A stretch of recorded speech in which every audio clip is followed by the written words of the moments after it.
차가운 공기가 최고급 이탈리아산 대리석 바닥에서 피어올라 강지훈의 발목을 감쌌다. 그는 만족스러운 한숨을 내쉬며 거울 앞에 서서 흠잡을 데 없는 자신의 모습을 마지막으로 점검했다. 완벽하게 재단된 다크 네이비 슈트, 손목에서 은은하게 빛나는 스위스제 시계, 그리고 세심하게 관리된 머리카락까지. 모든 것이 대형건설 기획개발팀장이라는 그의 직함에 걸맞은 품격을 보여주고 있었다.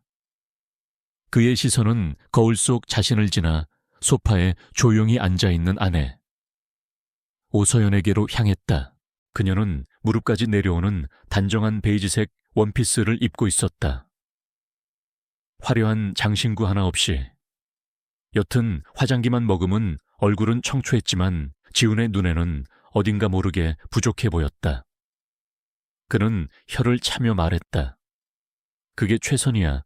오늘이 어떤 자리인지 잊었어. 대형건설의 연례 만찬회라고. 동네 이장님 댁잔치가 아니라. 그의 목소리에는 날카로운 경멸이 섞여 있었지만 서연은 그저 무표정하게 고개를 들어 그를 바라볼 뿐이었다. 롯데호텔의 크리스탈 볼룸은 이미 대한민국의 건축업계를 움직이는 인물들로 가득 차 있었다. 거대한 샹들리에서 쏟아지는 금빛 조명이 사람들의 웃음소리와 와인잔 부딪히는 소리에 섞여 몽환적인 분위기를 자아냈다. 강지훈은 이 공간에 들어서는 순간 마치 물 만난 고기처럼 활기를 띠었다. 그는 능숙하게 사람들 사이를 오가며 인사를 건네고 과장된 제스처로 웃음을 터뜨리며 자신의 존재감을 과시했다. 그에게 이곳은 단순한 파티가 아니라 자신의 야망을 위한 발판이자 전쟁터였다. 반면 오서연은 그의 그림자처럼 조용히 뒤를 따랐다. 그녀는 화려한 인파 속에서 이질적인 섬처럼 떠 있었다. 누구에게도 먼저 말을 걸지 않았고 그저 옅은 미소를 입가에 걸친 채 지훈이 만들어내는 소란스러운 장면들을 관망했다. 그녀의 이런 태도는 지훈을 더욱 초조하게 만들었다. 그는 잠시 틈을 내 서연의 팔을 거칠게 잡아끌며 속삭였다. 제발 좀 웃어. 사람들이 다 당신만 쳐다보는 것 같잖아. 누가 보면 내가 억지로 끌고 온 줄 알겠어. 그의 말은 사실이었다. 몇몇 사람들이 호기심 어린 눈으로 그녀를 훑어보고 있었다. 하지만 그 시선 속에는 동정이나 경멸보다는 오히려 알 수 없는 신비감에 대한 궁금증이 담겨 있었다. 서연의 침묵은 어색한 것이 아니라 마치 깊은 호수처럼 모든 소음을 잠재우는 힘이 있었다. 그녀는 지훈의 손을 뿌리치지는 않았지만 그의 말을 듣고 있다는 어떤 신호도 보내지 않았다. 그녀의 시선은 여전히 연회장 전체를 향해 있었다. 결정적인 순간은 지훈이 그토록 공들여온 최 부사장 부부와 마주쳤을 때 찾아왔다.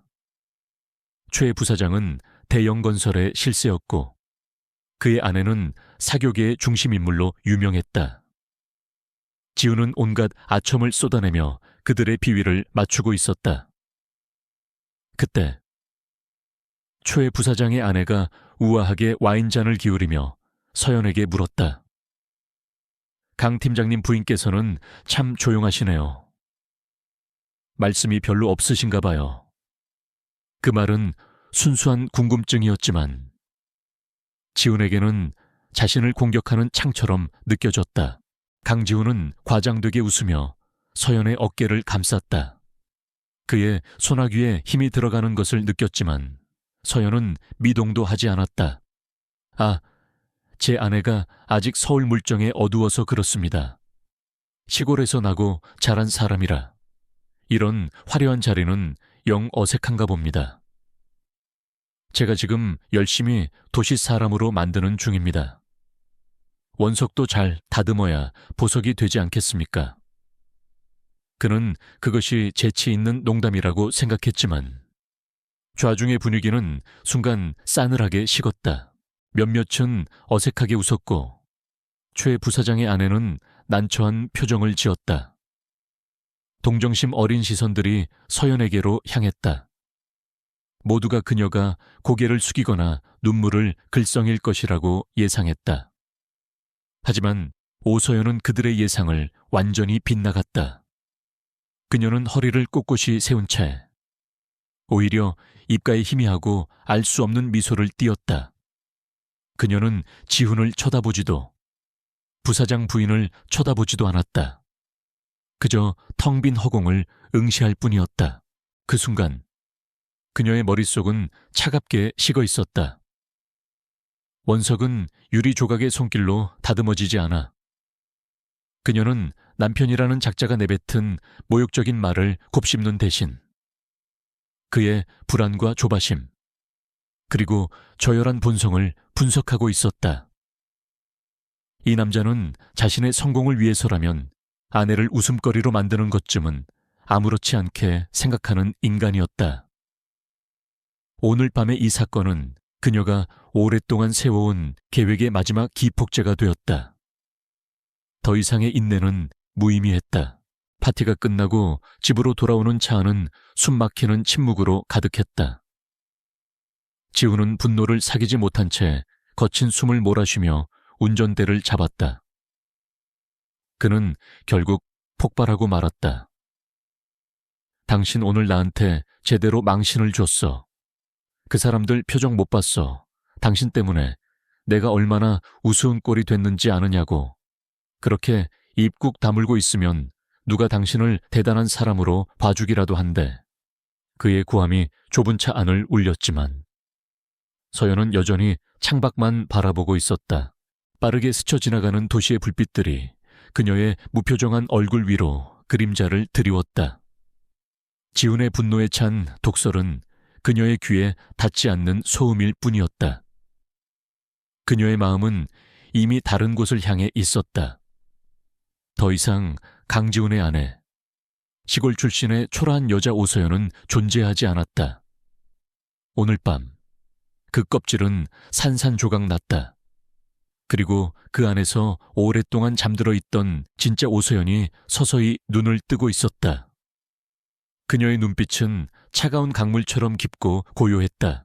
집에 도착하자마자 지훈은 마치 그녀가 없는 사람인 것처럼 서재로 들어가 버렸다. 서연은 현관에 잠시 서서 텅 빈 거실을 둘러보았다. 값비싼 가구와 장식품들로 채워져 있었지만 그 어디에도 온기라고는 찾아볼 수 없는 공간. 이곳은 그녀의 집이 아니었다. 처음부터 단 한순간도 그녀의 것이었던 적이 없었다. 그녀는 조용히 자신의 방으로 걸어 들어갔다. 그리고 낡은 나무 상자 깊숙한 곳에서 휴대폰 하나를 꺼내 들었다. 그것은 지훈이 모르는, 그녀만이 아는 번호가 담긴 휴대폰이었다. 그녀는 망설임 없이 단축번호 하나를 길게 눌렀다. 신호음이 몇 번 울리고 곧이어 중후하고 따뜻한 목소리가 들려왔다. 오랜만이구나. 서연아. 그 목소리를 듣는 순간 서연의 얼굴에서 처음으로 가면이 벗겨졌다. 그녀의 눈가에 희미한 안도감이 스쳤다. 저예요. 박 회장님. 이제 때가 된 것 같습니다. 그녀의 목소리는 낮고 차분했지만 그 안에는 강철 같은 결의가 담겨 있었다. 통화를 마친 서연은 창가에 서서 밤에 장막이 드리워진 도시를 내려다보았다. 저 아래 수많은 불빛들이 저마다의 욕망을 품고 반짝이고 있었다. 강지훈 역시 저 불빛들 중 하나에 불과했다.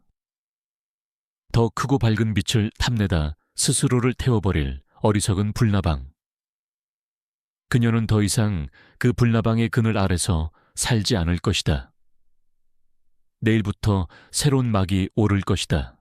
오서연이라는 이름의 주인공이 무대 중앙으로 나서는 화려하고도 잔혹한 복수극의 막이 별들의 밤 자선 갈라는 대한민국 상위 1%의 부와 권력이 모이는 그들만의 축제였다. 입장권 한 장의 가격이 중소기업 신입사원의 연봉과 맞먹었지만 그마저도 아무에게나 허락되지 않았다. 강지훈은 이 꿈의 무대에 오르기 위해 지난 한 달간 자신의 모든 인맥과 수단을 총동원했다.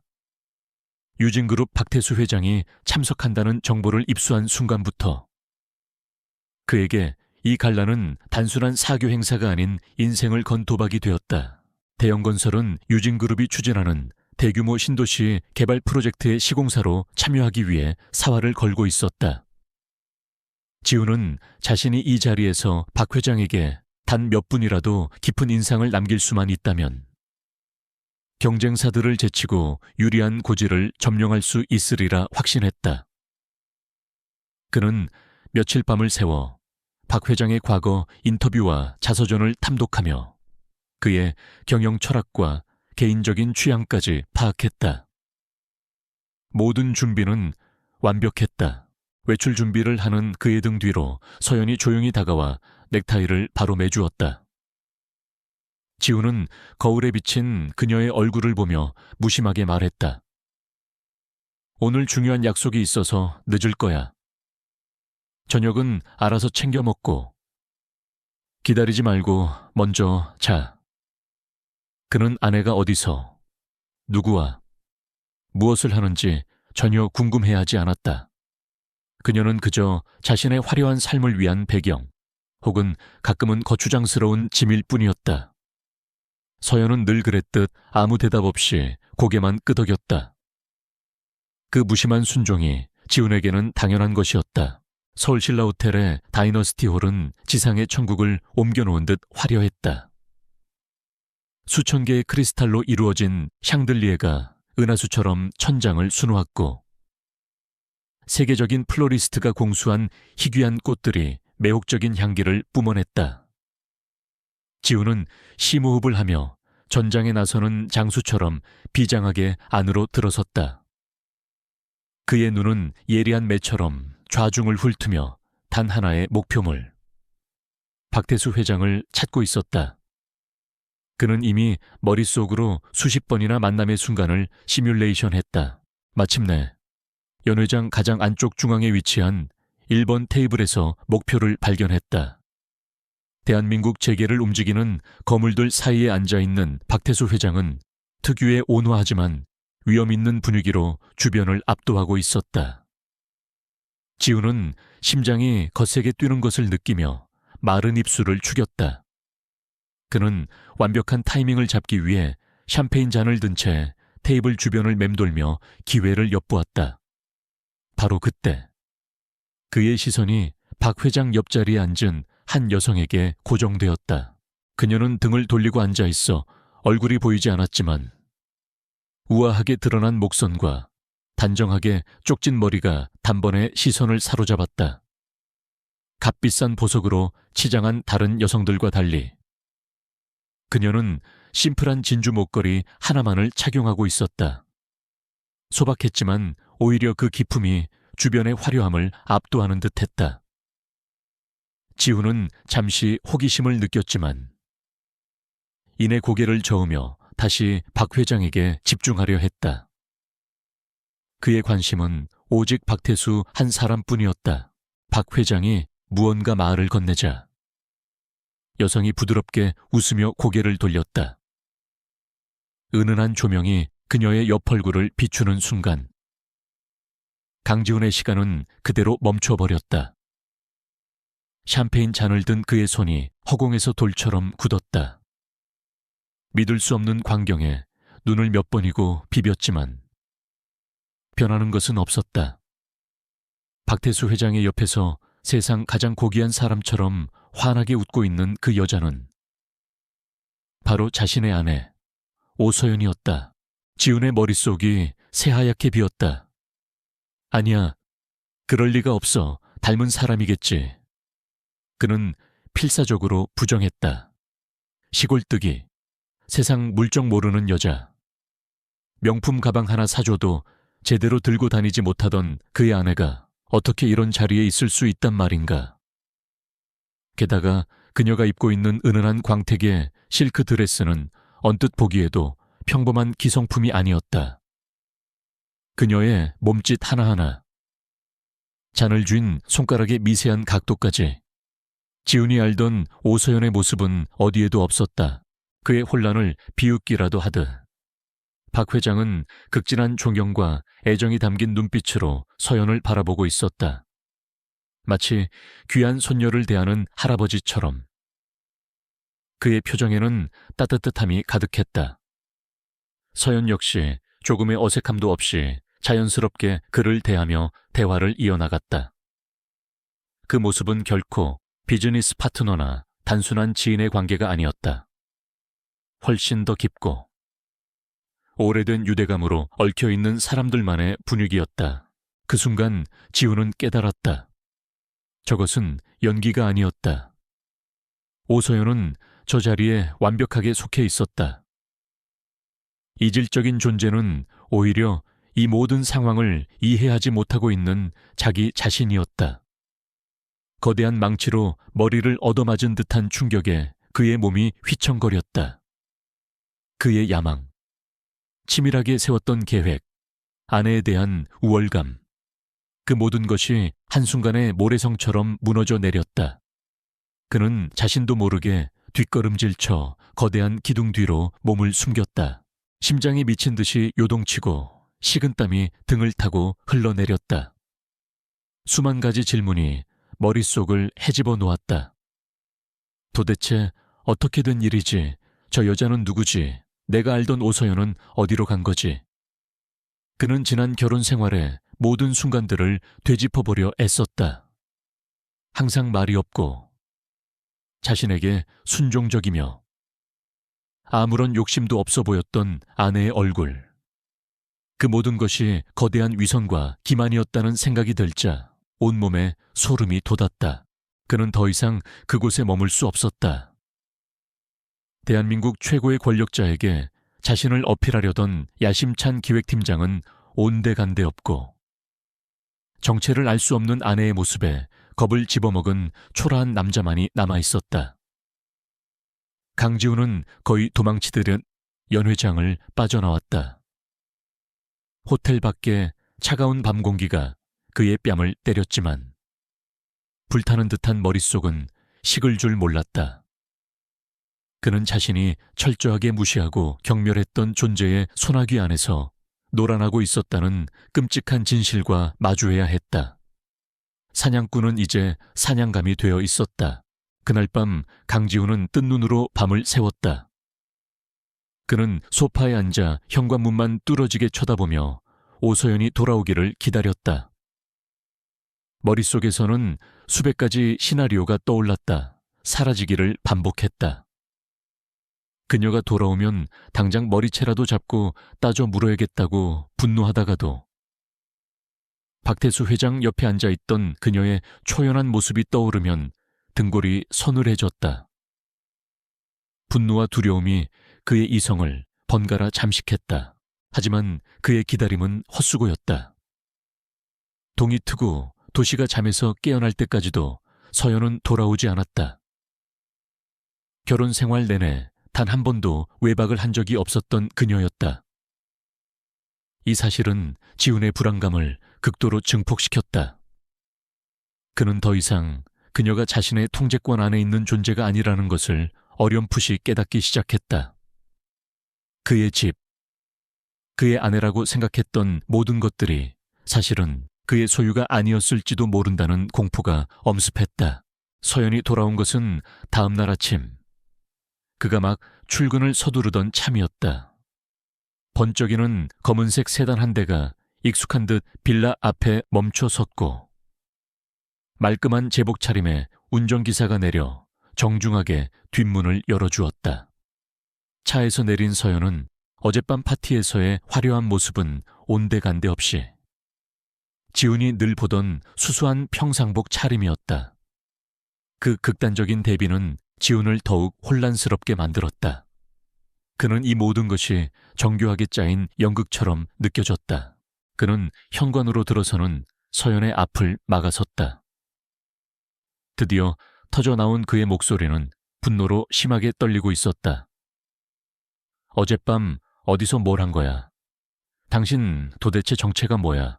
박태수 회장이랑은 무슨 관계냐고 그의 고함이 텅 빈 거실을 울렸지만 서연의 얼굴에는 작은 동요조차 없었다.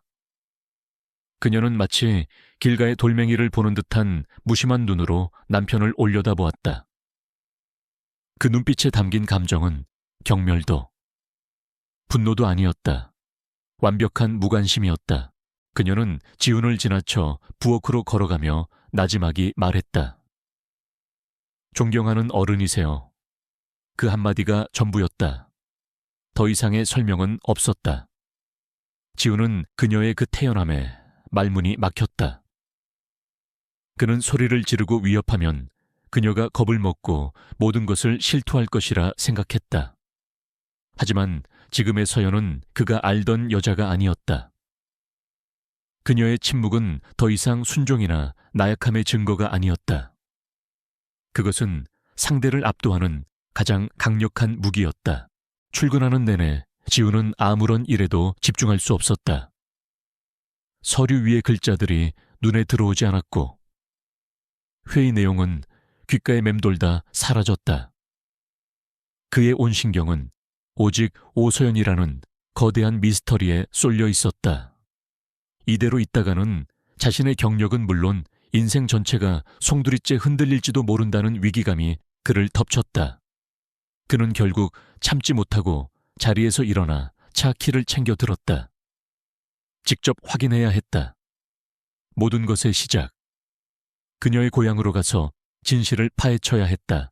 그는 결혼 전 상견례를 위해 딱 한 번 서연의 고향을 방문한 적이 있었다. 전라남도의 어느 한적한 시골 마을. 그의 기억 속 그곳은 가난하고 볼품없는 동네일 뿐이었다. 그는 서연의 부모님이 일찍 돌아가시고 할아버지 손에 자랐다는 사실만을 알고 있었다. 그 할아버지마저 몇 년 전 돌아가셨기에 이제 그곳은 그저 아내의 출신지를 증명하는 서류상의 주소일 뿐이라고 여겼다. 하지만 그가 기억하던 풍경은 그의 착각이었다. 몇 시간을 달려 도착한 마을은 그의 기억과는 사뭇 달랐다. 낡고 허름하기는커녕 고즈넉하고 정갈한 분위기가 감돌았다. 마을 입구에는 화담골이라는 이름이 새겨진 커다란 표지석이 서 있었다. 그는 차를 세우고 마을 어귀의 작은 가게로 들어가 물을 한 병 사며 슬쩍 말을 건넸다. 이 동네에 오서연 씨라고 아십니까? 제가 남편 되는 사람인데. 그의 말에 노인으로 보이는 가게 주인이 의아한 표정으로 그를 위아래로 훑어보았다. 가게 주인의 태도는 불친절하지는 않았지만 어딘가 경계하는 기색이 역력했다. 화담가 아가씨 말씀이시군요. 서울로 시집 가셨다더니. 화담가 아가씨. 그 생소한 호칭이 지훈의 귀에 날카롭게 박혔다. 그는 화담가라는 곳이 어디냐고 물었고 노인은 손가락으로 마을 가장 안쪽에 자리한 기와집을 가리켰다. 그가 기억하던 낡은 농가가 아니었다. 수백 년은 좋게 되어 보이는 고목들에 둘러싸인 거대한 한옥이었다. 압도적인 위용을 자랑하는 그 집 대문 앞에는 사유지이므로 관계자 외 출입을 금합니다 라는 팻말과 함께 전라남도 지정문화재 제17호 화담가후아 탄지아라고 쓰인 동판이 붙어 있었다. 지훈은 망치로 머리를 한 대 얻어맞은 듯 멍하니 서 있었다. 그의 아내는 시골 농가의 손녀가 아니라 도지정 문화재로 등록된 고택의 주인이었다. 그는 지난 몇 년간 자신이 얼마나 어리석은 착각 속에서 살아왔는지 깨달으며 현기증을 느꼈다. 그는 미친 듯이 스마트폰을 꺼내 화담가를 검색했다. 수많은 기사와 정보들이 쏟아져 나왔다. 화담가는 조선 왕조의 마지막 다이령 숙수 다이링 쇼쇼, 즉 임금의 음식을 책임지던 마지막 궁중 요리장의 본가였다. 그리고 그 마지막 대령 숙수의 이름은 오청익 오서연의 할아버지였다. 그는 단순한 요리사가 아니라 사라져가는 한국 전통 음식 문화를 지켜낸 인간 문화재이자 나라의 큰 어른으로 추앙받는 인물이었다. 지훈의 손이 가늘게 떨리기 시작했다. 그는 떨리는 손으로 오청익과 박태수를 함께 검색했다. 곧 10년도 더 된 낡은 신문 기사 하나가 화면에 나타났다. 유진그룹 박태수 회장, 나의 스승은 화담 오청익 선생. 기사의 내용은 충격적이었다. 젊은 시절 사업에 실패하고 모든 것을 잃었던 박태수가 마지막 희망을 품고 오청익 선생을 찾아왔고, 오청익 선생은 그에게 단순한 음식뿐만 아니라 삶의 철학과 재기의 지혜를 가르쳐 주었다는 이야기였다. 박 회장은 기사에서 오청익 선생을 아버님이라 부르며 그를 자신의 인생을 구원한 은인으로 칭하고 있었다. 모든 조각들이 맞춰졌다.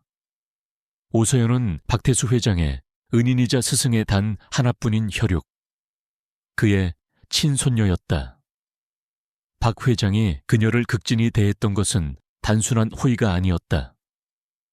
가족과도 같은 깊은 존경과 부채감의 표현이었던 것이다. 지우는 자신이 저지른 짓의 무게를 그제야 깨달았다. 그는 그저 아내를 무시한 것이 아니었다. 그는 유진그룹 회장이 아버지처럼 모시는 인물의 손녀를 공개적으로 모욕하고 웃음거리로 만들었다. 차가운 공포가 그의 척추를 타고 기어 올랐다. 그는 차 안에 주저앉아 스마트폰 화면만 멍하니 바라보았다. 아내를 향했던 경멸과 우월감은 이제 온데간데 없었다. 그 자리에는 자신의 어리석음과 오만함이 불러올 끔찍한 미래에 대한 공포만이 남아있었다. 그는 자신이 얼마나 거대한 존재의 가치를 알아보지 못하고 제 발로 걷어차 버렸는지 뼈저리게 후회하기 시작했다. 하지만 후회하기에는 이미 너무 늦어버린 것 같았다. 그날 이후 강지우는 완전히 다른 사람이 되었다. 그는 퇴근길에 이유 없이 꽃다발을 사들고 왔고, 서툰 솜씨로 저녁 식사를 차리려다 부엌을 엉망으로 만들기도 했다. 그의 목소리에서는 날카로운 가시가 사라졌고, 그 자리에는 아첨에 가까운 부드러움이 채워졌다. 그는 서연의 눈치를 살피며 그녀가 불편해하는 기색은 없는지 전전긍긍했다. 그 비굴할 정도의 변화는 가히 눈물겨웠지만 그 안에는 진심 어린 반성이나 뉘우침은 조금도 담겨있지 않았다. 오서연은 소파에 앉아 책을 읽는 척하며 그의 우스꽝스러운 연극을 무심하게 지켜보았다. 그의 모든 행동은 두려움에서 비롯된 것이었다. 그는 서연이라는 인격을 보는 것이 아니라 그녀의 뒤에 있는 화담가라는 유산과 유진그룹 박태수 회장이라는 거대한 후광을 보고 있었다. 그의 계산된 존중은 지난 몇 년간 그녀가 견뎌온 노골적인 경멸보다 훨씬 더 모욕적이었다. 그녀는 그의 변화에 어떠한 반응도 보이지 않았다. 그 침묵이 지훈을 더욱 애타게 만들었다. 며칠 뒤 서연은 지훈에게 친정에 다녀오겠다는 짧은 말을 남기고 집을 나섰다. 그녀가 향한 곳은 전라남도의 화담가가 아니었다. 북악산이 한눈에 들어오는 서울에서 가장 은밀하고 고급스러운 한정식 레스토랑의 별채였다. 그곳에서 박태수 회장이 그녀를 기다리고 있었다. 따뜻한 온돌방에 들어서자 박 회장은 자리에서 일어나 그녀를 친손녀처럼 반갑게 맞았다. 그의 얼굴에는 안쓰러움과 미안함이 교차하고 있었다. 그동안 얼마나 마음고생이 심했느냐. 진작에 내가 나섰어야 됐는데. 평범하고 조용한 삶을 살고 싶다는 내 뜻을 존중하느라 너무 오래 기다렸구나. 박 회장의 목소리는 자책감으로 젖어 있었다. 서연은 옅게 미소 지으며 고개를 저었다. 아닙니다. 회장님, 모든 것은 제 선택이었습니다. 그리고 이제 제 선택에 책임을 져야 할 때가 온 것뿐입니다. 그녀의 차분한 대답에 박 회장은 오히려 굳은 결심을 굳혔다. 그는 서연의 손을 잡으며 말했다. 필요한 것이 있다면 무엇이든 말하거라. 유진그룹 전체가 네 방패이자 창이 되어줄 것이다. 그놈에게 네가 어떤 사람인지, 화담가의 후손을 건드린 대가가 얼마나 끔찍한 것인지 똑똑히 보여주어야 한다. 그의 말에는 서연의 할아버지에 대한 깊은 존경과 은혜를 갚고자 하는 진심이 담겨 있었다. 하지만 서연은 복수를 직접적으로 요구하지 않았다. 그녀에게는 더 큰 그림이 있었다. 그녀는 오랫동안 가슴속에 묻어두었던 자신의 진짜 꿈을 꺼내놓았다. 그것은 단순히 할아버지의 유산을 지키는 것을 넘어 화담가의 정신을 현대적으로 재해석하여 전 세계에 알리는 것이었다. 저는 화담가의 이름으로 최고의 한식 브랜드를 만들고 싶습니다. 전통을 지키되 낡은 것에 머무르지 않고 가장 한국적인 것이 가장 세계적인 것이 될 수 있다는 것을 증명하고 싶어요. 그녀의 목소리에는 흔들림 없는 확신과 뜨거운 열정이 담겨 있었다. 박태수 회장은 그녀의 당찬 포부에 감탄했다. 그는 단순히 상속받은 명예에 안주하려는 것이 아니라 자신의 힘으로 새로운 역사를 쓰려는 서연의 모습에서 젊은 시절 오청익 선생의 기계를 보았다. 마침 유진그룹은 야심차게 준비 중인 플래그십 럭셔리 호텔 더 리젠트의 식음료 F&B 부문을 총괄할 세계적인 수준의 콘텐츠를 찾지 못해 고심하고 있었다. 박 회장은 그 자리에서 즉시 결단을 내렸다. 그렇다면 더 리젠트 호텔 프로젝트의 F&B 부문 총괄 컨설턴트직을 맡아다오. 이것은 부탁이 아니라 유진그룹의 공식적인 제안이다. 너에게 모든 정원을 위임하겠다. 네가 꿈꾸는 모든 것을 그곳에서 마음껏 펼쳐 보이거라. 이것은 단순한 명예직이 아니었다. 막대한 예산과 자원, 그리고 인적 지원이 약속된 실질적인 권한을 가진 자리였다. 서연은 깊이 고개를 숙여 그의 제안을 받아들였다. 복수의 서막이 그렇게 올랐다. 일주일 후 오서연은 유진그룹 본사 사옥에 모습을 드러냈다. 수수한 주부의 모습은 온데간데 없고 세련된 비즈니스 정장을 입은 그녀에게서는 범접할 수 없는 카리스마가 느껴졌다. 그녀의 새로운 직함이 사내에 알려지자 임원들 사이에서는 술렁임이 일었다. 회장님의 낙하산이라는 수군거림과 함께 외부 출신의 젊은 여성이 중책을 맡은 것에 대한 노골적인 경계심이 드러났다. 그녀가 주재한 첫 회의의 분위기는 냉랭했다. F&B 사업부의 임원들은 팔짱을 낀 채 탐색하는 듯한 눈으로 그녀를 쳐다보았다. 하지만 회의가 시작되자 분위기는 급변했다. 서연은 화려한 미사여구나 거창한 포부를 늘어놓지 않았다. 대신 그녀는 기존의 사업 계획서가 가진 문제점들을 날카롭게 파고들었다. 식자재 수급 시스템의 비효율성부터 메뉴 구성의 철학 부재, 서비스 동선의 문제점까지 그녀의 지적은 송곳처럼 정확했다. 한 임원이 그녀의 전문성을 의심하며 비꼬는 투로 물었다. 컨설턴트님께서는 현장 경험이 있으신지 궁금합니다. 그러자 서연은 조용히 대답했다. 저는 쌀 한 톨이 어떤 흙에서 자라 어떤 물을 먹고 우리 식탁에 오르는지 압니다. 간장 한 방울이 몇 해의 시간을 머금고 어떤 맛을 내는지도 압니다.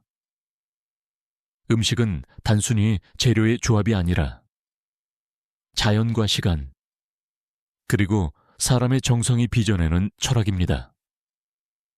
그녀의 말에 회의실은 완전한 침묵에 휩싸였다.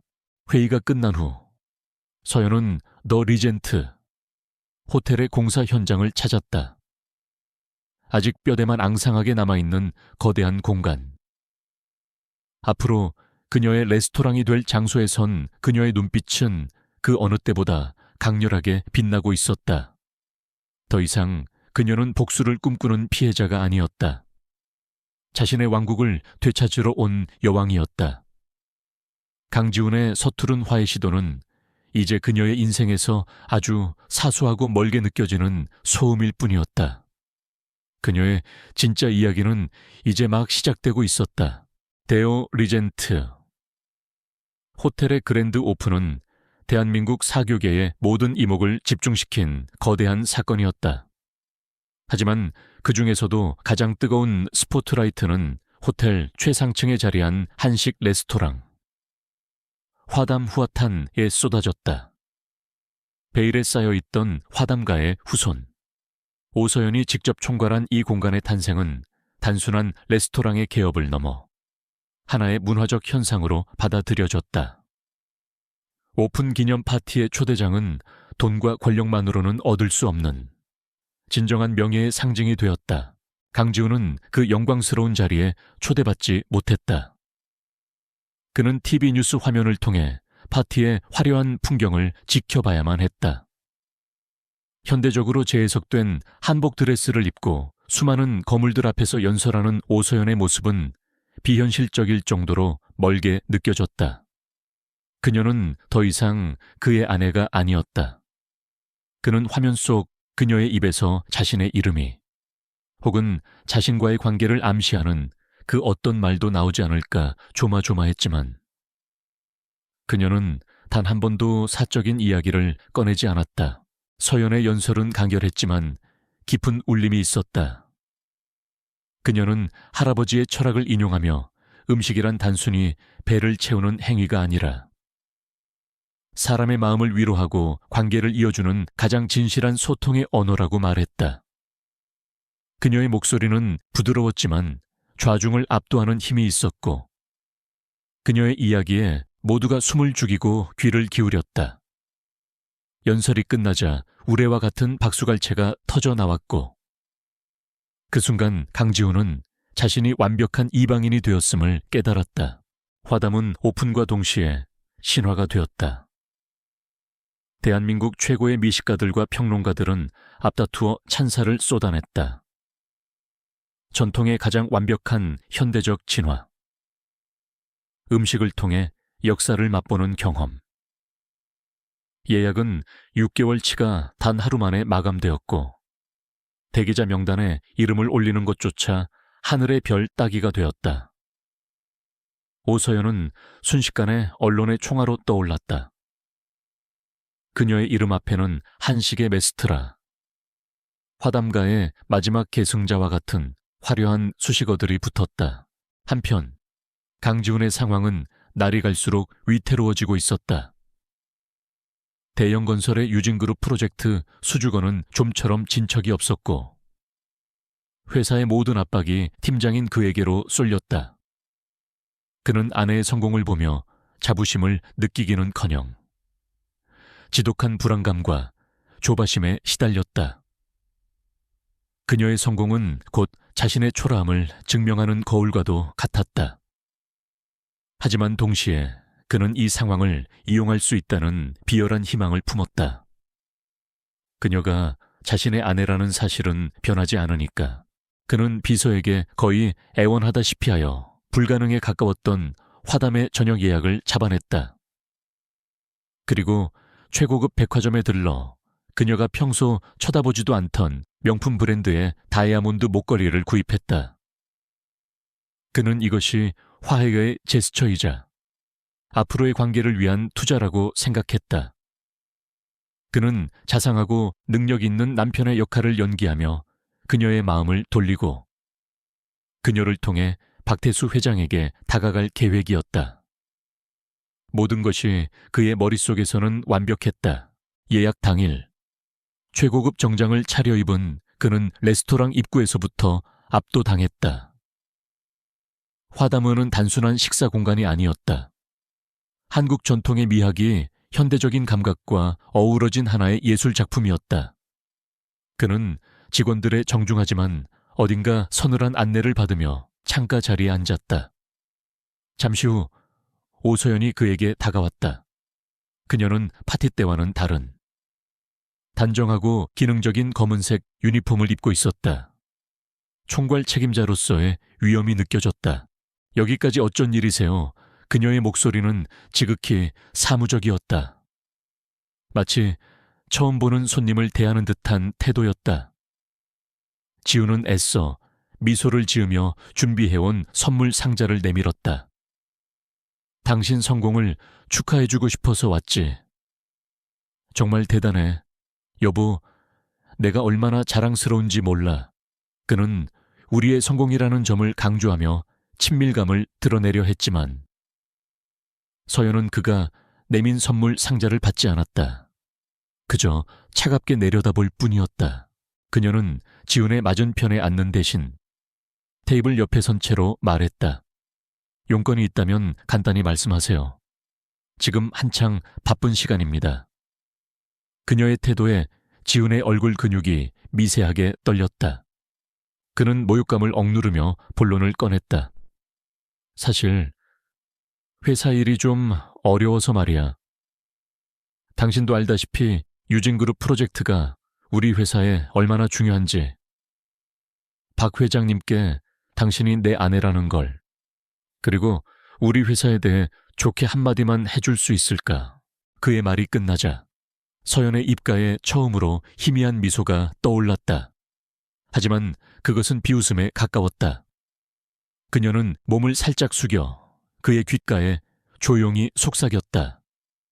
강지훈 씨, 아직도 상황 파악이 안 되시나 보군요.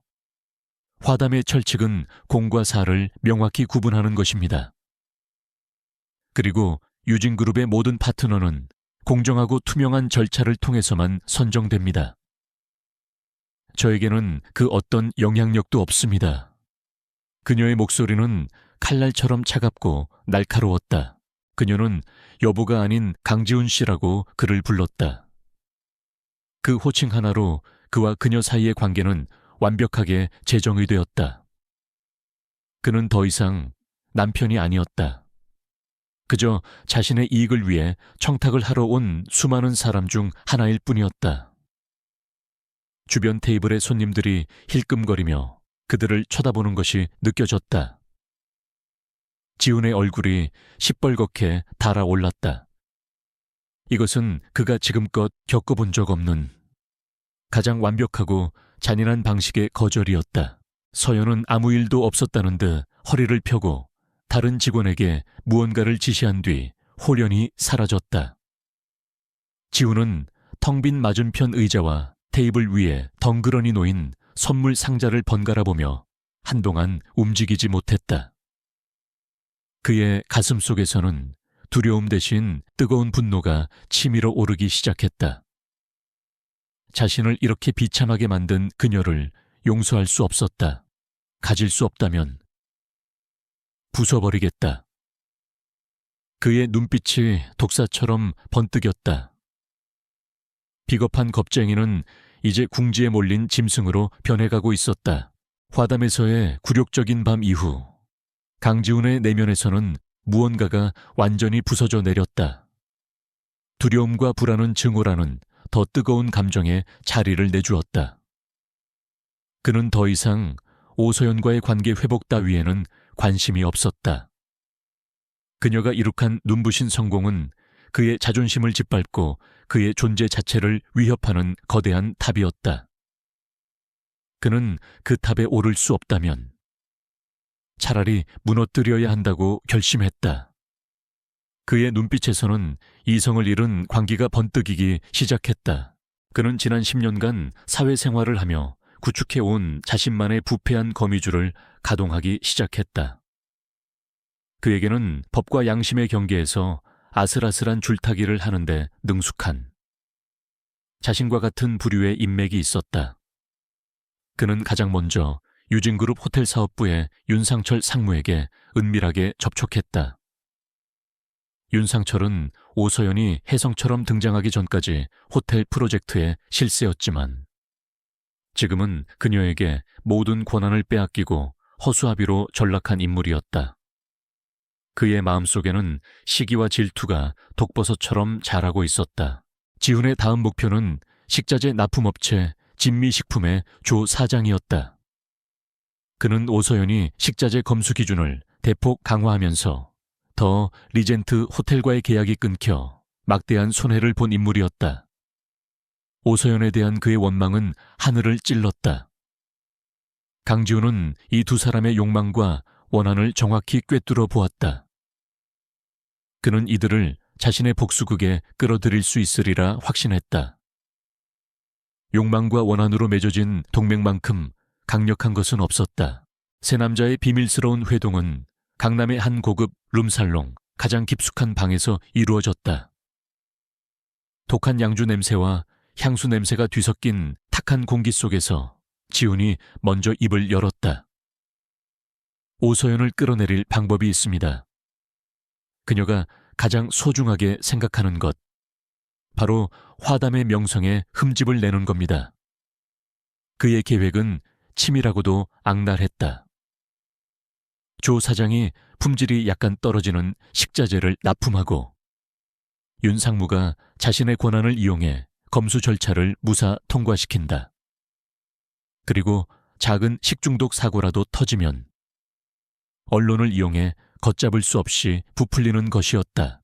윤상철과 조 사장은 처음에는 망설였지만 지훈이 제시한 달콤한 대가 앞에서 그들의 양심은 이내 마비되었다. 지훈은 대영건설의 비자금을 이용해 그들의 탐욕을 채워주기로 약속했다. 성공만 하면 두 분께서는 잃어버린 것보다 훨씬 더 많은 것을 얻게 될 겁니다. 오서연만 사라지면 모든 것이 제자리로 돌아가는 겁니다. 지훈의 악마 같은 속삭임에 그들은 결국 고개를 끄덕였다. 그렇게 세 남자의 위험한 공모가 시작되었다. 하지만 그들은 자신들의 모든 움직임이 거대한 그물 안에서 이루어지고 있다는 사실을 까맣게 모르고 있었다. 오서연은 결코 순진하지 않았다. 그녀는 자신의 성공이 수많은 적을 만들 것이며 궁지에 몰린 강지훈이 어떤 짓을 저지를지 이미 예상하고 있었다.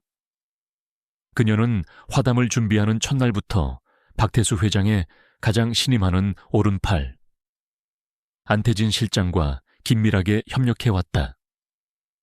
안 실장은 검사 출신으로 유진그룹의 모든 법무와 감사를 총괄하는 인물이었다. 안태진 실장과 그의 직속 감사팀은 강지훈은 물론 오서연의 등장으로 불이익을 본 모든 인물들을 조용히 주시하고 있었다. 윤상철 상무의 불만 섞인 언행과 수상한 자금 흐름은 이미 그들의 감시망에 포착된 상태였다. 그들은 윤상철과 강지훈의 은밀한 만남을 놓치지 않았고 곧바로 통신감청과 미행을 통해 그들의 음모를 파악해냈다. 동시에 대영건설에 대한 재무조사도 착수했다. 감사팀의 조사는 상상 이상으로 빠르게 진행되었다. 그들은 진미식품 내부에 정보원을 심어 식자재 바꿔치기 계획의 구체적인 내용과 일정을 확보했다. 또한 대영건설의 회계 장부를 분석하여 강지훈이 지난 몇 년간 건설 자재 비용을 부풀리는 방식으로 거액의 비자금을 조성해 온 사실을 밝혀냈다. 그 돈이 정관계 로비와 윤상철 같은 인물들을 매수하는 데 사용되었다는 증거까지 확보했다. 이제 모든 증거는 차고 넘쳤다. 오서연과 안 실장은 박태수 회장에게 모든 사실을 보고했다. 박 회장은 분노했지만 안 실장은 오히려 침착하게 말했다. 지금 그들을 덮치는 것은 하책입니다. 뱀을 잡으려면 머리를 쳐야 합니다. 그들이 스스로 덫 안으로 기어 들어올 때까지 기다려야 합니다. 모든 판을 우리가 지켜보는 앞에서 놀게 해야 합니다. 그의 말에 서연도 동의했다. 그들은 음모를 막는 대신 그 음모가 실행되는 순간을 완벽하게 포착하여 뿌리까지 뽑아버리기로 결정했다. 덫은 완벽하게 설치되었다. 감사팀은 호텔의 주방과 식자재 하역장에 초소형 카메라와 녹음 장치를 설치했다. 신뢰할 수 있는 식품의약품 안전처의 담당자에게도 극비리의 협조를 요청해 만반의 준비를 갖추었다. 이제 배우들은 모두 무대 위로 올라왔고 각본은 짜였다. 남은 것은 그들이 스스로 파멸의 연극을 시작하기를 기다리는 것뿐이었다. 오서연과 그녀의 사람들은 방어자가 아니라 거미줄을 쳐놓고 먹잇감을 기다리는 사냥꾼이었다. 마침내 결전의 날이 밝았다. 진미식품의 냉동 탑차가 더 리젠트다. 호텔의 지하 하역장으로 들어서는 것이 이 CCTV 화면에 잡혔다. 윤상철 상무는 자신의 사무실에서 하역장 책임자에게 전화를 걸어 진미식품차는 내 지시 사항이니 오늘만 검수 없이 바로 통과시키라 고 명령했다. 유진그룹 회장실에 대형 모니터 앞에 앉아있던 오서연과 박태수 회장, 그리고 안 실장은 그 모든 광경을 실시간으로 지켜보고 있었다. 덫이 서서히 조여지고 있었다. 대형 건설의 임시 주주총회장은 긴장과 기대로 가득 차 있었다. 강지훈은 단상 중앙에 서서 자신의 경력에 정점을 찍을 프레젠테이션을 막힘없이 이어가고 있었다. 차세대 스마트 시티건설이라는 거대한 프로젝트의 청사진이 그의 손끝에서 펼쳐질 때마다 주주들의 입에서는 감탄사가 흘러나왔다. 그는 자신감에 넘쳤고 그의 목소리는 확신에 차 있었다. 이 순간 그는 대형 건설의 미래 그 자체처럼 보였다. 그의 오만함은 하늘을 찌르고 있었다. 같은 시각 더 리젠트 호텔의 지하 하역장은 보이지 않는 폭풍의 눈이었다. 식약처 직원이라는 신분을 위장한 유진그룹 감사팀과 진짜 식약처 조사관들이 무작위 위생 점검을 명분으로 들이닥쳤다. 그들의 목표는 단 하나, 진미식품에서 납품한 식자재였다. 하역장 책임자는 윤상철 상무의 지시를 떠올리며 그들을 막아섰지만 곧이어 나타난 안태진 실장과 보안팀의 위압적인 모습에 입을 다물어야 했다. 조사관들은 기다렸다는 듯이 진미식품의 박스를 개봉했고 정밀검사 키트를 이용해 성분을 분석하기 시작했다. 결과가 나오는 데는 오랜 시간이 걸리지 않았다. 기준치를 초과하는 미세한 독성 물질과 부패균이 검출되었다. 윤상철 상무는 자신의 사무실에서 모든 것이 계획대로 진행되고 있다는 보고를 받고 만족스러운 미소를 짓고 있었다. 그는 곧 터져나올 식중독 스캔들과 그로 인해 무너질 오서연의 모습을 상상하며 축배를 들 준비를 하고 있었다. 하지만 그의 축배는 영원히 들 수 없게 되었다. 안태진 실장과 조사관들이 그의 사무실 문을 박차고 들어왔다. 윤상철은 당황하며 자신의 직위를 내세워 호통쳤지만 안 실장은 그의 책상 위에 서류 뭉치와 녹음기 하나를 던져놓았다. 서류에는 강지훈으로부터 거액의 뇌물을 받은 계좌 내역이, 녹음기에서는 강지훈과 범행을 모의하는 그의 목소리가 생생하게 흘러나왔다. 윤상철의 얼굴은 새하얗게 질렸고 그는 그 자리에 주저앉았다. 모든 것이 끝이었다. 다시 대형건설 주주총회장. 강지훈이 열정적인 프레젠테이션을 마치자 장내에서는 뜨거운 박수가 터져나왔다. 회장과 이사들은 만족스러운 표정으로 그를 바라보았다. 그의 승진이 거의 확정되는 분위기였다. 바로 그때 굳게 닫혀 있던 회의장 뒷문이 활짝 열렸다. 모든 사람의 시선이 문으로 쏠렸다. 그곳에는 서늘한 카리스마를 내뿜는 오서연이 서 있었다. 그녀의 양옆에는 안태진 실장과 유진그룹의 변호인단이 자리하고 있었다. 장내는 찬물을 끼얹은 듯 조용해졌다. 강지훈은 자신의 눈을 의심했다. 그녀가 왜 여기에 나타난 것인가? 서연은 주주들의 웅성거림을 뚫고 천천히 단상 앞으로 걸어 나왔다. 그녀는 강지훈의 아내가 아닌 유진그룹 특별 고문이자 화담가의 법적 대리인 오서연으로서 자신을 소개했다. 그 소개말 하나에 회의장의 공기는 얼음장처럼 차가워졌다. 그녀는 대형건설 회장을 향해 정중하지만 단호하게 말했다. 유진그룹은 이 시간부로 대형건설과의 모든 파트너십 논의를 무기한 중단하기로 결정했습니다. 그 선언은 폭탄과도 같았다. 주주들은 경악했고 회장의 얼굴은 굳어졌다. 서연은 말을 이었다. 그리고 그 이유는 귀사의 기획개발팀장인 강지훈 씨가 가장 잘 설명해 줄 겁니다. 그녀는 손짓으로 강지훈 뒤편에 대형 스크린을 가리켰다. 잠시 전까지만 해도 화려한 미래 도시의 모습을 보여주던 스크린은 이제 거대한 범죄의 증거 게시판으로 변해 있었다. 스크린에는 강지훈이 관리해온 비자금 계좌의 입출금 내역, 건설 자재 납품가를 부풀린 허위 세금 계산서, 공무원들에게 뇌물을 건네는 장면이 담긴 CCTV 영상이 차례로 나타났다. 그리고 마지막으로 윤상철 상무와 식중독 스캔들을 모의하는 그의 추악한 목소리가 회의장 전체에 울려 퍼졌다. 강지훈은 그 자리에 못 박힌 듯 서서 스크린을 바라보았다. 그의 얼굴에서 핏기가 완전히 사라지고 입술은 파르르 떨리고 있었다. 그는 미친 사람처럼 소리쳤다. 거짓말이야. 전부 조작된 거라고. 저 여자가 사적인 감정으로 나를 모함하는 거야. 하지만 그의 발악은 공허한 메아리일 뿐이었다. 증거는 너무나 명백하고 압도적이었다. 그를 칭찬하던 임원들의 눈빛은 경멸과 분노로 바뀌었다.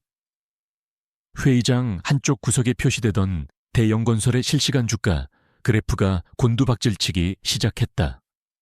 회사의 생존 본능이 발동하는 순간이었다. 대형건설 회장은 피도 눈물도 없는 인물이었다. 그는 자리에서 일어나 얼음처럼 차가운 목소리로 선언했다.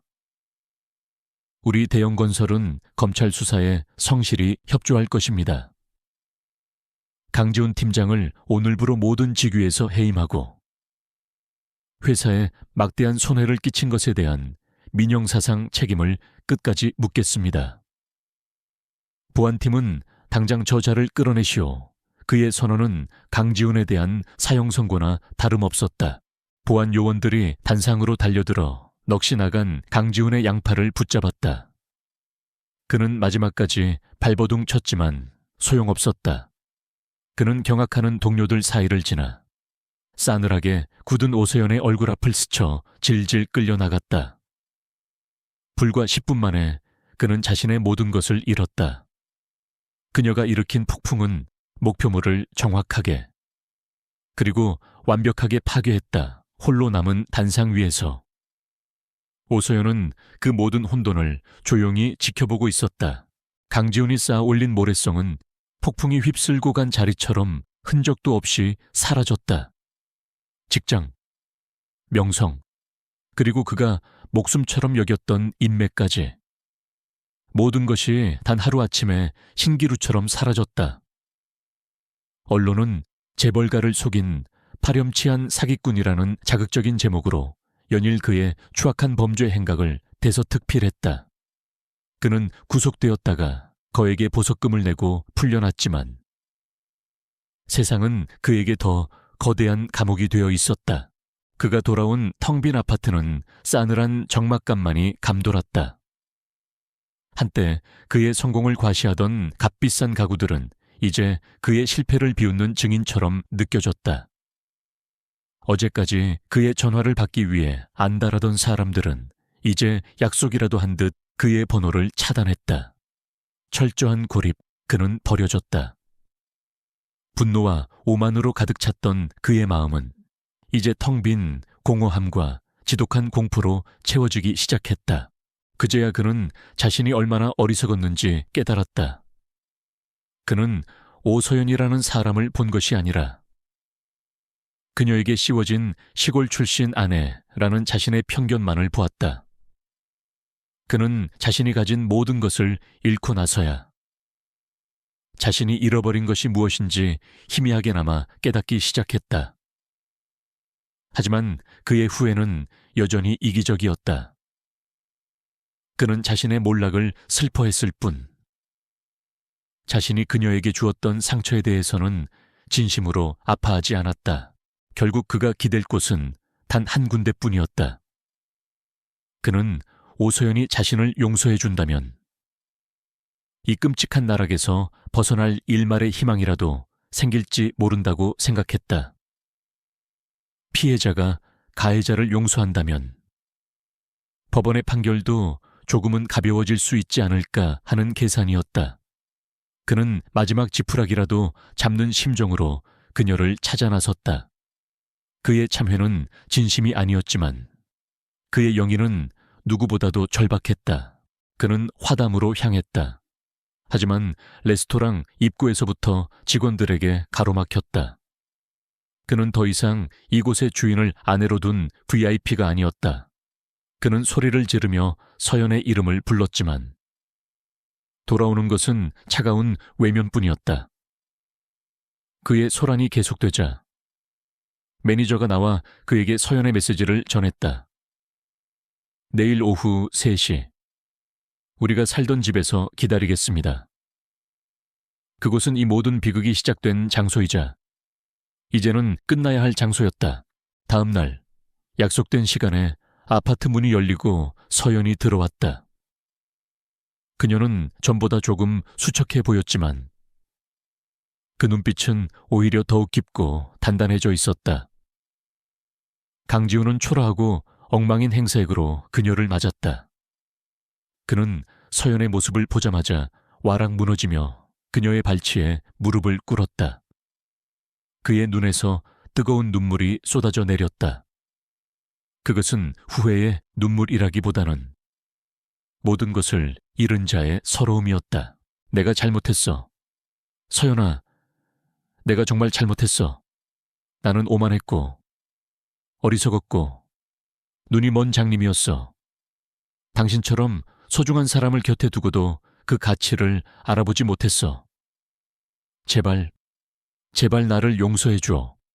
한 번만, 마지막으로 한 번만 더 기회를 줘. 그는 그녀의 옷자락을 붙잡고 어린아이처럼 울며 매달렸다. 그의 모습은 처절했고 한때 그가 가졌던 위풍당당함은 찾아볼 수 없는 완벽하게 망가진 인간의 모습이었다. 하지만 서연은 조금도 흔들리지 않았다. 그녀는 증오도, 연민도 아닌 그저 깊이를 알 수 없는 고요한 눈으로 자신의 발치에 엎드린 남자를 내려다보았다. 그는 더 이상 그녀의 마음을 흔들 수 있는 존재가 아니었다. 그녀의 마음속에서 강지훈이라는 남자는 이미 오래전에 죽었다. 그녀는 조용히 그의 손을 떼어내고 뒤로 물러섰다. 그리고 차갑고 이성적인 목소리로 입을 열었다. 당신은 내게 상처 준 것을 미안해 하는 게 아니에요. 강지훈 씨, 당신은 당신의 범죄가 발각된 것이 분하고 모든 것을 잃은 당신 자신이 불쌍할 뿐이에요. 당신이 그리워하는 건 내가 아니라 내가 당신에게 줄 수도 있었던 부와 명예겠죠. 당신의 사과는 나를 위한 것이 아니라 오직 당신 자신을 위한 겁니다. 그녀의 말은 비수처럼 날아와 그의 가슴에 박혔다. 그녀는 그의 위선적인 참회의 본질을 정확히 꿰뚫고 있었다. 그녀는 거실 테이블 위에 서류 봉투 하나를 올려놓았다. 그 안에는 그녀의 도장이 이미 찍힌 이혼 합의서가 들어있었다. 우리의 관계는 이미 오래전에 끝났어요. 이건 그저 형식적인 절차일 뿐이에요. 그녀는 말을 이었다. 그리고 이 서류는 당신의 모든 범죄 사실을 인정하고 법의 심판을 순순히 받아들인다면 당신에게 개인적인 위자료 청구 소송은 제기하지 않겠다는 약속이에요. 그것은 그녀가 그에게 베푸는 마지막 자비이자 가장 확실한 끝맺음이었다. 그녀는 복수를 원한 것이 아니었다. 그저 잘못된 것을 바로잡고 그가 더 이상 다른 사람들에게 피해를 주는 것을 막고 싶었을 뿐이다. 그가 자신의 죄에 합당한 처벌을 받는 것, 그것이 그녀가 원하는 유일한 정의였다. 강지훈은 이혼 서류와 합의서를 번갈아 보며 할 말을 잃었다. 그는 마지막까지 그녀를 이용하려 했지만 그녀는 그의 머리 꼭대기에서 모든 것을 내려다보고 있었다. 서연은 더 이상 그에게 아무 말도 하지 않았다. 그녀는 뒤돌아서서 현관을 향해 걸어갔다.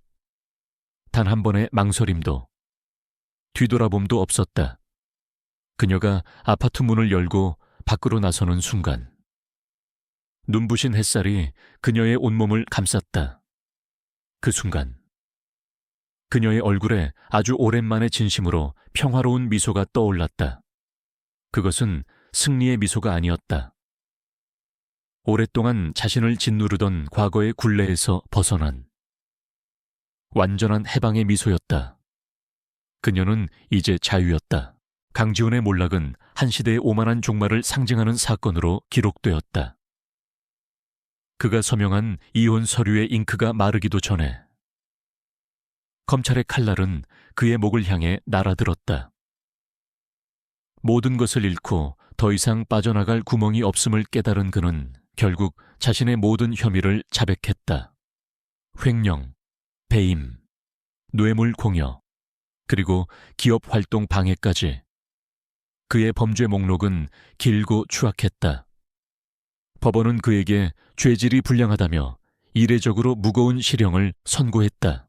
그의 공범이었던 윤상철 상무와 진미식품 조 사장 역시 법의 심판을 피하지 못했다. 대영건설은 창사 이래 최대의 위기를 맞았다. 주가는 폭락했고 신뢰를 잃은 고객들과 투자자들은 등을 돌렸다. 강지훈을 꼬리 자르듯 내쳤던 회장 역시 결국 주주들의 거센 반발에 밀려 불명예스럽게 자리에서 물러나야만 했다. 회사는 뼈를 깎는 구조조정에 들어갔고 부패와 결탁으로 얼룩졌던 낡은 시대는 그렇게 막을 내렸다. 한쪽에서 무너져 내리는 것이 있다면 다른 한쪽에서는 눈부시게 솟아오르는 것이 있었다. 오서연과 화다문은 대한민국을 넘어 세계 미식계의 주목을 받는 중심으로 떠올랐다. 화담은 오픈한 지 채 1년도 되지 않아 세계 최고 권위의 미식 가이드로부터 별을 획득하는 기염을 토했다. 이는 한국의 전통 음식이 가진 무한한 가능성을 전 세계에 증명한 쾌거였다. 오서연은 이제 단순한 사업가가 아닌 한국 문화를 대표하는 아이콘이 되었다. 그녀는 자신의 성공에 안주하지 않았다. 그녀는 사제를 털어 화담문화재단을 설립했다. 재단의 목표는 할아버지 오청익 선생이 평생을 바쳐 지켜온 한식의 정신과 유산을 다음 세대에 전하는 것이었다. 재단은 재능은 있지만 형편이 어려운 젊은 요리사들에게 장학금을 지원했고 전국에 흩어져 있는 전통 음식 명인들을 찾아 그들의 비법을 기록하고 보존하는 사업을 시작했다. 그녀는 자신의 성공을 사회와 나누는 길을 택했다.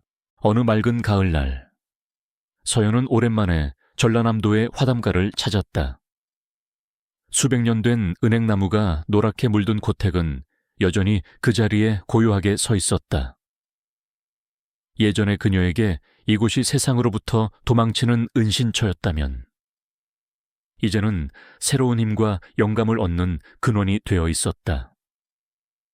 그녀는 할아버지의 손길이 닿았던 장독대를 어루만지고 어릴 적 그와 함께 채소를 가꾸던 텃밭을 거닐었다. 그녀의 마음은 그 어느 때보다 평온했다. 그녀는 더 이상 과거의 상처에 얽매이지 않았다. 강지훈에 대한 복수심은 이미 오래전에 희미해졌다. 그녀는 그를 파멸시킨 것이 아니라 스스로 파멸의 길을 걷고 있던 그를 멈춰 세운 것이라고 생각했다. 그것은 그녀 자신과 그녀가 지켜야 할 가치들, 그리고 더 많은 피해자가 생기는 것을 막기 위한 최선의 선택이었다. 그녀는 할아버지의 유산을 가장 명예로운 방식으로 지켜냈다. 그 사실이 그녀에게 가장 큰 위안을 주었다. 서울로 돌아온 그녀를 박태수 회장이 자신의 집무실로 불렀다. 그는 따뜻한 미소로 그녀를 맞으며 낡은 신문 스크랩 하나를 건넸다. 그것은 서연이 올해의 여성 기업인 대상을 수상했다는 기사였다. 오래전에 네 할아버님께서 나에게 말씀하셨지. 가장 좋은 음식은 사람을 살리는 음식이다 라고.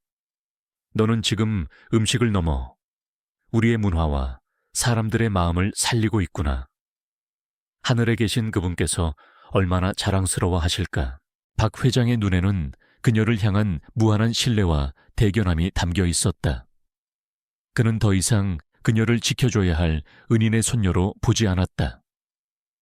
그는 그녀를 유진그룹의 가장 중요한 파트너이자 시대를 이끌어갈 존경스러운 리더로 인정하고 있었다. 그들의 관계는 이제 보호자와 피보호자를 넘어 서로에게 깊은 영감을 주는 동반자로 발전해 있었다. 서연은 그의 진심 어린 격려에 깊이 고개를 숙였다. 그날 저녁, 화담의 주방은 전쟁터처럼 분주했다. 수많은 요리사들이 일사불란하게 움직이는 그 중심에 오서연이 있었다. 그녀는 하얀 조리복을 입고 날카로운 눈으로 모든 과정을 지휘했다. 그녀의 손끝에서 평범한 식재료들은 하나의 예술 작품으로 다시 태어났다. 억압받던 과거의 그림자는 사라지고 자신의 세계를 완벽하게 장악한 메스트로의 모습만이 남아있었다. 그녀는 마침내 자신의 진짜 자리를 찾은 것이었다. 2년이라는 시간이 흘렀다. 강물처럼 흘러간 시간 속에서 어떤 것은 쓰러지고 어떤 것은 더욱 단단해졌다. 강지훈이라는 이름은 사람들의 기억 속에서 희미한 스캔들로만 남았고 그가 남긴 상처의 흔적은 새로운 시간의 퇴적물 아래 조용히 묻혔다. 그 삭막해진 땅 위에서 오서연이라는 이름의 나무는 더욱 무성하게 자라나 거대한 숲을 이루었다. 화담은 이제 대한민국을 넘어 세계가 인정하는 최고의 한식 레스토랑으로 우뚝 섰다.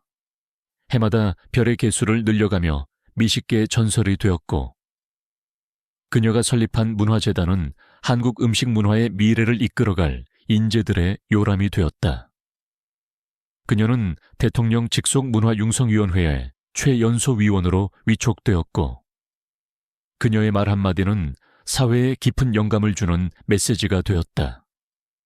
그녀는 조용한 혁명을 이끌고 있었다. 그녀의 삶은 바빴지만 그 속에는 이전에는 결코 느껴보지 못했던 평온한 질서가 있었다. 그녀는 더 이상 누군가의 시선이나 평가에 흔들리지 않았다. 그녀의 성공은 돈이나 명예를 위한 것이 아니었기에 그 무게에 짓눌리지도 않았다. 그녀는 그저 할아버지가 가르쳐준 대로 그리고 자신의 마음이 이끄는 대로 묵묵히 자신의 길을 걸어갈 뿐이었다. 그 걸음은 느렸지만 단단하고 흔들림이 없었다. 화담의 오픈 기념일. 서연은 번잡한 서울을 떠나 고향의 화담가를 찾았다. 그녀는 이곳을 재단 소속 연구원들을 위한 연구 공간이자 자신만의 안식처로 정성껏 가꾸었다. 대청마루에 앉아 따뜻한 쑥차를 마시는 그녀의 곁에는 한 남자가 조용히 앉아 있었다. 그는 화담가의 복원 설계를 맡았던 건축가 이선우였다. 그는 화려하지 않았지만 나무처럼 단단하고 흙처럼 따뜻한 온기를 지닌 사람이었다. 두 사람 사이에는 많은 말이 오가지 않았다. 하지만 그 침묵은 결코 어색하지 않았다. 서로의 존재만으로도 편안함을 느끼는 오랜 시간 동안 조율된 악기 같은 편안함이었다. 이선우는 그녀의 과거를 알았지만 결코 묻지 않았고 그녀의 현재를 존경했지만 결코 아첨하지 않았다. 그는 오서연을 화담가의 후손이나 유명한 사업가가 아닌 그저 한 사람의 온전한 인격체로 바라봐 주었다. 서연에게는 그것만으로 충분했다. 그때 재단의 비서로부터 한 통의 문자가 도착했다. 강지훈 씨, 모범수로 가석방 결정되었다고 합니다. 서연은 그 문자를 잠시 들여다보았다. 몇 년 전이었다면 그 소식에 마음이 복잡하게 요동쳤을지도 모른다. 하지만 지금 그녀의 마음은 맑게 갠 가을 하늘처럼 고요했다. 강지훈은 이제 그녀의 인생에 아무런 영향도 미치지 못하는 아주 멀고 희미한 과거의 한 페이지일 뿐이었다. 그녀는 짧게 답장을 보낸 뒤 아무 일도 없었다는 듯 휴대폰을 내려놓았다. 그녀는 자리에서 일어나 이선우와 함께 할아버지의 텃밭으로 향했다. 그곳에는 재단에서 지원하는 젊은 농부들이 유기농 방식으로 키운 토종 작물들이 싱그럽게 자라고 있었다. 그녀는 흙을 만지고 식물의 향기를 맡을 때 가장 큰 행복을 느꼈다. 그것은 생명의 근원과 맞닿아 있는 감각이었고 할아버지가 그녀에게 물려준 가장 소중한 유산이었다. 그녀는 이제 음식을 넘어 생명을 키우는 일을 하고 있었다. 해가 서산으로 뉘엿뉘엿 넘어가며 화담가 전체를 황금빛으로 물들이기 시작했다. 서연은 대청마루에 다시 홀로 앉아 그 풍경을 바라보았다. 그녀의 등 뒤로 펼쳐진 집과 눈앞에 펼쳐진 자연과 그리고 그녀의 마음속 풍경이 완벽한 조화를 이루었다. 그녀는 혼자였지만 조금도 외롭지 않았다. 그녀의 곁에는 할아버지의 가르침과 그녀를 믿어주는 좋은 사람들, 그리고 무엇보다 그녀 자신이 단단하게 서 있었다. 한때는 짓밟히고 무시당했던 시골 출신의 아내. 하지만 그녀는 자신의 뿌리를 부끄러워하지 않았고 그 안에 숨겨진 거대한 힘을 스스로 증명해 보였다. 그녀의 인생은 복수극으로 시작되었을지 모르지만 그 끝은 창조와 화해, 그리고 완전한 자기 구원으로 끝을 맺었다. 그녀는 자신의 운명을 스스로 개척했고 마침내 그 누구도 부럽지 않은 자신만의 왕국을 완성했다. 저무는 해는 끝이 아니라 또 다른 눈부신 내일을 약속하는 찬란한 서곡이었다.